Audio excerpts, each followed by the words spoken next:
galera, bem-vindos a mais um episódio do quadro Hashtag Pergunte a Maestro. Se você tá curtindo esse quadro, já vai deixando um joinha pra ajudar a gente aqui no YouTube. E se você é novo, se inscreve no canal, não vacila, não perde nenhum episódio que a gente posta, porque é sempre cheio de conteúdo e conteúdo incrível. Se você ainda não assistiu os vídeos anteriores, eu vou deixar linkado aqui em cima a nossa playlist para você ir lá e conferir tudo, porque tá realmente incrível. Compartilha nas redes sociais com seus amigos para mais pessoas virem fazer parte desse quadro com a gente. E se você tem alguma dúvida que ainda não foi respondida, deixa aqui no box de comentários que a gente está sempre de olho para responder nos próximos episódios, tá bom? Vem comigo, hashtag Pergunte ao Maestro. Maestro, posso usar o whistle em vez de flageolet? Teria a mesma sonoridade? Sabe, o meu flageolet não sobe tanto, então acho melhor usar o whistle, mas não sei se soaria do mesmo jeito. Tá bom. Eu acredito, então, que você deve ser uma menina se você usa flageolet e whistle, provavelmente. Mas, mesmo que você seja menino, se você tem o whistle, é confortável e você pode aproximar bastante a cápsula do microfone, pode funcionar como flageolet, sim. E, às vezes, é até mais confortável do que flageolet. Porque quem tem o whistle, geralmente, é muito fácil de fazer. O difícil é só talvez afinar, mas é muito fácil de fazer e não cansa.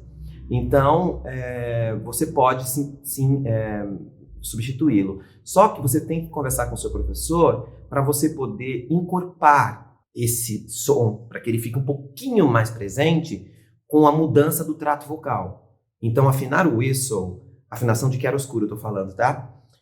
Afinar o whistle precisa de uma mudança do trato. E às vezes, quando você muda o trato, sai o whistle. Entendeu? Então é um trabalho de pesquisa aí com o professor para ver se você consegue manter uma boa qualidade da voz de saída para a voz de chegada. Se você tem uma voz muito interessante no belting, no half belting, no speaking, e quando você troca para o whistle, ela fica desinteressante, toda vez que você trocar, a plateia dá uma... não é tão bom isso que ele está fazendo, lá embaixo tão bonito. De novo, gosto, já falei aqui, cada um tem o seu, não vou repetir a frase. Mas quem viu os outros episódios viu o que eu falei. Então, questão de gosto a gente não mexe, né? Cada um tem sua opinião e gosto. Mas eu me preocupo com duas coisas. Qualidade do som, ou seja, se ele está intenso bastante para a cápsula captar. Segundo, conforto. Então, só para você ter uma ideia, aquele solozinho do final do Seasons of Love, da menina,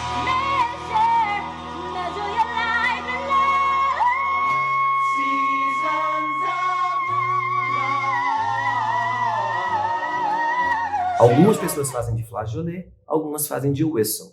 Geralmente as que fazem de whistle fazem e vão até um pouquinho mais agudo e voltam.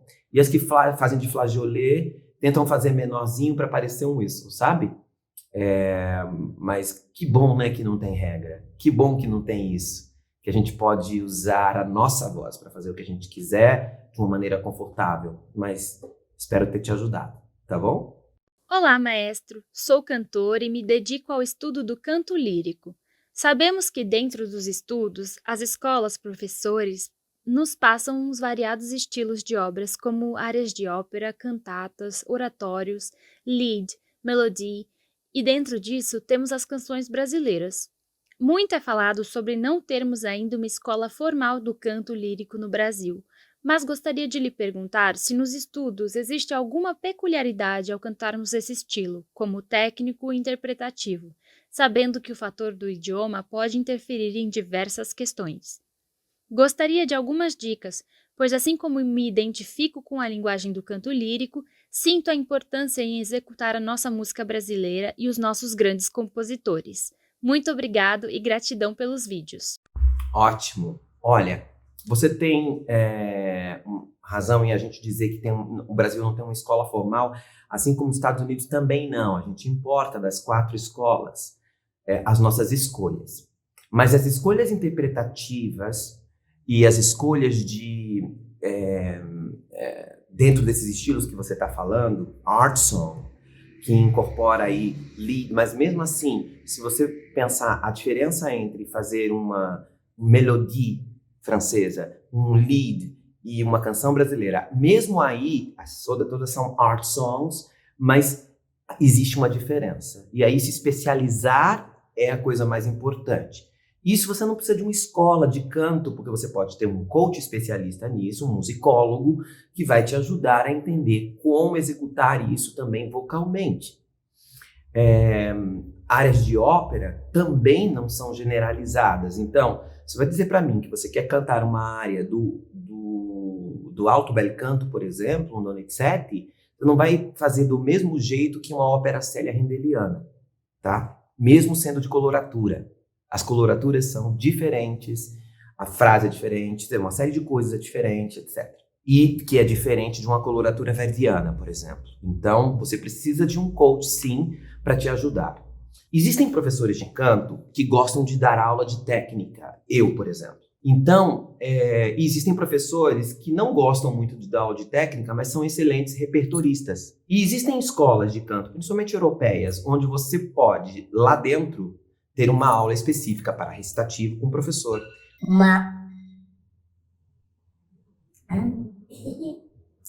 Uma aula específica de recitativo para um professor, uma aula específica diária com outro professor, uma aula específica de art song com outro professor, tá? E uma aula de técnica com outro professor. Olha que maravilha. Se eu pudesse ter isso, seria incrível, não? Então, eu, quando dou aula de lírico, eu tento o máximo possível dar um repertório que ajude o aluno a progredir e que o ajude a ter todas as ferramentas para ele ir para um repertorista, que geralmente é um pianista, e eu digo para ele, estuda esse repertório. Aí ele vai lá, depois ele me traz os problemas técnicos e os problemas interpretativos. Agora, tem uma coisa que eu quero deixar claro para você que é um cantor lírico. A gente, às vezes, e essa discussão que eu vou falar aqui, tem gente que vai virar aqui cambalhota para trás.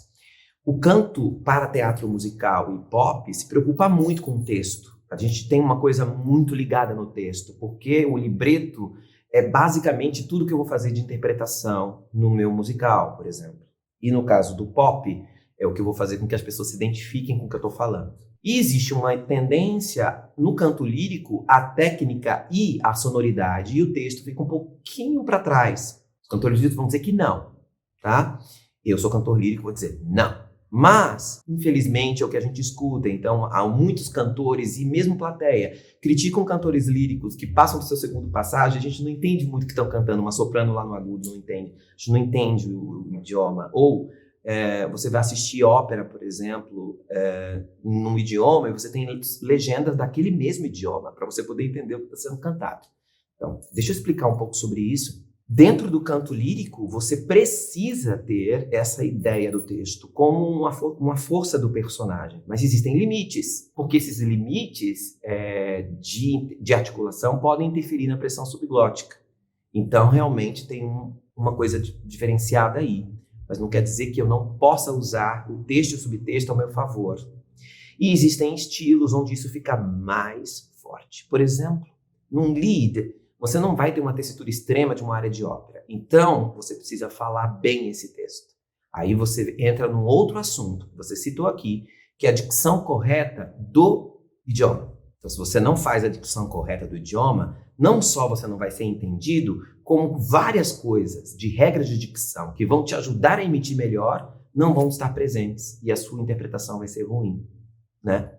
Eu passei por uma experiência de cantando canções brasileiras nos Estados Unidos, onde a minha professora me dava coaching até um certo ponto e depois daquele ponto eu dava coaching para ela. Sabe assim?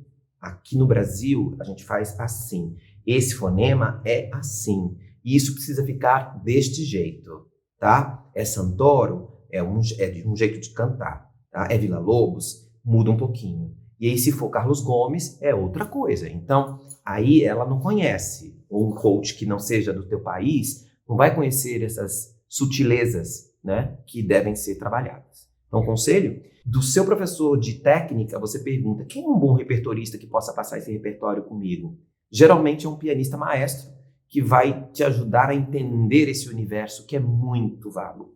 E existem musicólogos que são especialistas em cada um desses estilos e às vezes em períodos históricos. Então, dá uma pesquisada, ou pergunte para o seu professor, para que você possa fazer esse trabalho não na sua aula que você quer evoluir tecnicamente, tá bom? Espero ter te ajudado. Falei muito, né? Nossa. Olá, maestro. Poderia nos passar algum vocalize para melhorar o fechamento da prega? Gosto de pensar que posso deixar minhas notas um pouco mais brilhantes. Amando seus vídeos. Tá. Eu estava discutindo isso com as meninas esses dias, que para que a gente criou o Pergunte ao Maestro, o hashtag Pergunte ao Maestro? Para dar material para vocês durante a pandemia, gratuito, para que você tenha a vontade de estudar. Estimular a vontade de estudar. É isso. Poxa, não é tão complicado quanto eu imaginava. Poxa, não é tanto assim. Então, classificações vocais, reação a vídeos, vocalizes, não são coisas que eu quero dar no Pergunte ao Maestro. Sabe por quê? Você está falando de exercícios para fechamento e existem exercícios para fechamento tanto na fonoaudiologia quanto no canto que são muito bons para quem tem um fechamento, por exemplo, tem uma patologia, por exemplo. Então você vai dar um exercício de fechamento para quem tem uma patologia. Quem não tem uma patologia e quer aumentar seu fechamento, o exercício é outro. Se você quer, por exemplo, aumentar brilho, você não necessariamente precisa aumentar o brilho pelo fechamento, você pode aumentar pelo filtro, entendeu? Então é muito vago. Eu precisava ouvir sua voz e dizer, esse fechamento, na verdade, está muito intenso. Eu quero substituir esse brilho de fechamento laríngeo por um brilho de filtro, né? Porque às vezes o seu fechamento está tão intenso que a sua voz não fica tão brilhante nos agudos. Ela perde brilho. É uma coisa difícil de explicar. Então, na verdade, você tem que ter um equilíbrio no fechamento para que apareça o brilho do Garcia, que a gente chama, que é o que ele dizia. O brilho tem que acontecer no fechamento, tá bom? Mas depois disso, eu posso finalizar o meu brilho com formante de cantor, por exemplo, para que eu consiga chegar com a voz mais brilhante lá no final do teatro. Mas isso é filtro. A única coisa que eu posso te dizer é, para você checar o seu fechamento, você pode fazer exercícios em cima da voz muscular, nessa voz muscular mais escura, do janeiro, fevereiro, colocando o Mindvox para você ver se o brilho, se o fechamento está realmente acontecendo da maneira correta. Se ele não está prendendo um pouco, aí tem um brilho assim, mas tem um fry junto. Janeiro, fevereiro, que a pessoa está segurando a voz na prega. Ou, se não está fechando e você está ouvindo janeiro, fevereiro, março, não precisa nem quebrar assim, não. Às vezes você só ouve um vazamento de ar o tempo inteiro. Ou se você está realmente janeiro, fevereiro e o fechamento está doce e ele, ao mesmo tempo que eu estou cantando com a massa recrutada bem pequenininha, está brilhando.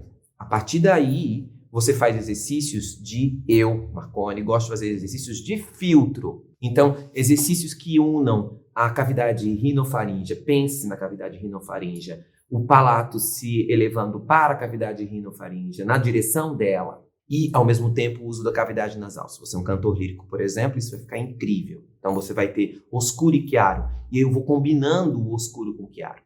Mas na maioria das vezes, para conseguir uma voz brilhante saudável, eu tenho que aumentar o oscuro primeiro.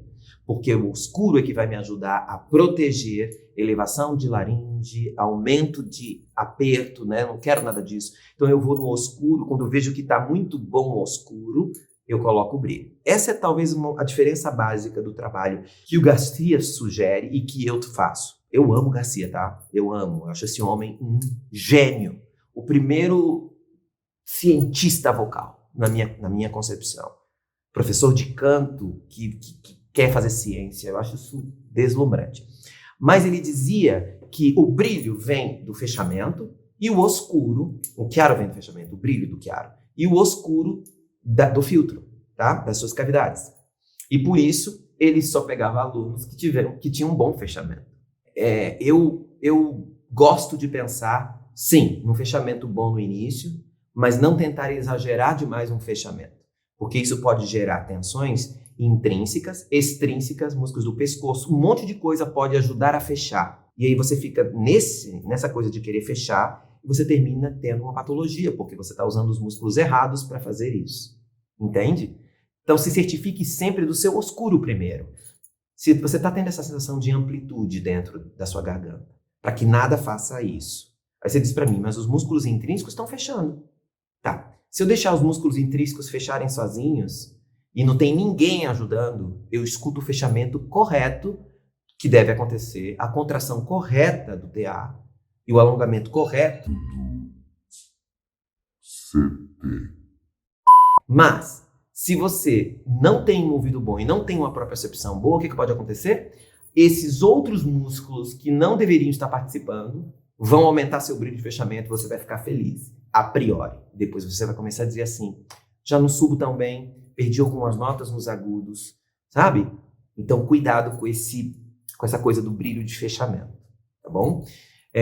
Quando eu estiver dando o meu curso online, e se você estiver fazendo o curso online, eu posso mostrar para você alguns vocalizes, contanto que eu peça para você abrir o seu áudio e ouvir como você canta. Porque se você já tiver com muito, eu vou sugerir que você, antes de fazer brilho de fechamento, faça seu oscuro para depois aumentar fechamento por ressonância, que é o melhor.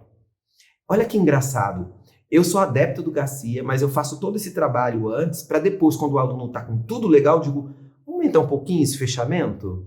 Ele já está legal, mas eu vou aumentar um pouquinho o fechamento, aumento um pouquinho o oscuro. Melhorou, ficou melhor ainda. Eu tenho certeza que tudo está confortável, tá? Espero ter ajudado. Então, o conforto é a coisa mais importante. Eu não vou dar vocalize para você aqui, mas eu acabei de dar um para você experimentar, para ver como está o seu fechamento.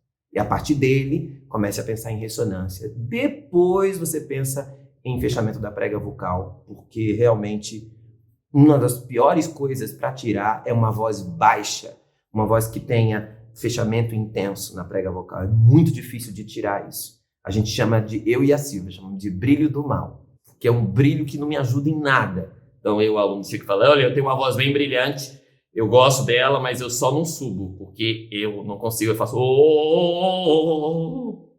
não consigo subir com isso, está preso lá, tá bom? Olá, maestro, tudo bom? Geralmente nos corais temos muitos sopranos e poucos contraltos, e por uma questão de necessidade acabo colocando algumas sopranos para fazer contralto. Como eu faço para que elas não desanimem? Pois percebo que lá no fundo elas gostariam de estar cantando soprano. Que pergunta legal, maestro, né? Você tem razão. Tem muito soprano no Brasil, tá? No Brasil tem muito soprano, tem países que tem mais vozes graves, tá? Por causa do heritage, por causa de uma série de coisas, né? O Brasil tem, inclusive, vozes agudas masculinas, bastante, mas esses normalmente não cantam em coro, tá? Eles já têm uma voz tão aguda que eles querem cantar a música deles, pop. Vou te dar algumas sugestões. Primeira, não deixe esse estigma de que um contralto é um soprano que não evoluiu, sabe? Não, pelo contrário, diga, a voz mais linda de um coro que enche a harmonia e que deixa o soprano mais redondo é o contralto. 2, se você é soprano e consegue fazer a linha de contralto, você está muito mais versátil do que aquela soprano lá. Então, você pode cantar tanto soprano quanto contralto. Aqui eu quero que você cante contralto, porque sua voz soa especial no contralto. E você vai aprender coisas que vão te ajudar a melhorar o seu falsete de Garcia, a região central, e você vai ser um soprano muito mais versátil. 3, escolha músicas que não tenham só solo de soprano, de naipe, mas que também tenham solo de contralto para que ela possa se sentir solando o naipe inteiro. Então, não escolha sempre aquele SATB onde o soprano toca a melodia. Encontre arranjos que o contralto e o tenor tenham melodias em contraponto, que é legal. 4, se ela tem uma boa voz para solo e ela está cantando nos contraltos, na hora de escolher uma solista soprano, você pode escolhê-la. Eu quero uma voz mais encorpada, uma voz como a dela, mesmo sendo soprano, essa voz que consegue fazer isso. Dê o solo para ela, que aí as outras todas podem pensar, a próxima pode ser eu. E aí eu estou cantando como soprano, apesar de estar no contralto. E última, sempre fale sobre a harmonia, que o contralto na harmonia é uma voz que é difícil de cantar. Então, normalmente, nas contraltos, eu preciso ter as melhores musicalidades, porque cantar melodia é fácil, mas aí na hora que estou falando quando o contralto é harmonia, preenchimento, a linha é esquisita, não é uma linha que fica no ouvido, então você pode dizer isso. Te coloco aqui porque você é musicista, sua musicalidade te permite fazer uma segunda voz com soprano sem correr pro soprano, entendeu? E, bom, te dei algumas possibilidades, mas eu acho que é engraçado, né? Porque, assim, no meu coro não tem isso. No meu coro, depende do coro, o contralto é um naipe no meu coro que tem maior nível de presença, ou seja, raramente elas faltam. Os ensaios de naipe são os melhores, elas estão sempre sabendo tudo. Elas estudam muito, porque elas precisam estudar a linha, para quando o soprano entrar, ela não querer subir para a linha de soprano. São as que mais estudam técnica, porque a maioria é soprano, então elas precisam aprender cover belting, precisam aprender speaking no centro para poder a voz descer e elas não se machucarem, não entrar numa voz de peito. Então, meu naipe de contralto é excelente e elas nunca reclamam. E às vezes eu peço para algumas delas cantarem no soprano, para reforçar numa música, por exemplo, o segundo soprano. A cara delas não é boa, não.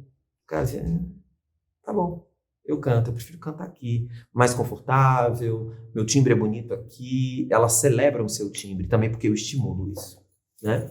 Então, e o soprano fica com um pouquinho de ciúme, porque, tipo assim, os contratos são sempre incríveis, a gente nunca, sabe? Não tem isso um pouco, Tati? A Tati é soprano no meu ensemble e a Sami é contralto, né, Sami? E agora?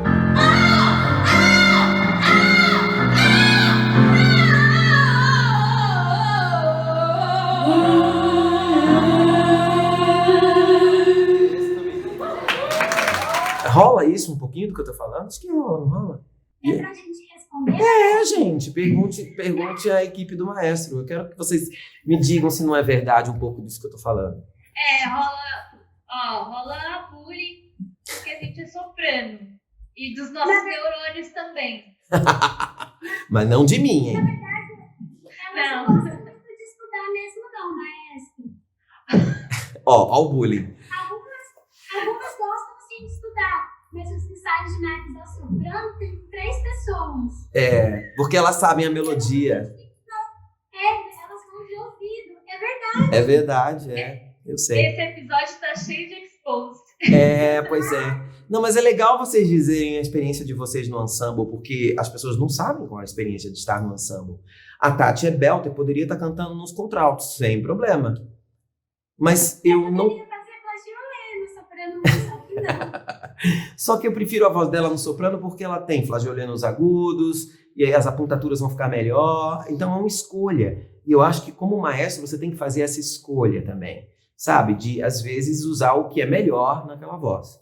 Agora, eu espero que essas ideias tenham te ajudado, mas você precisa também falar um pouco sobre essa cultura que existe de que o contralto está sempre sendo desmerecido, sabe?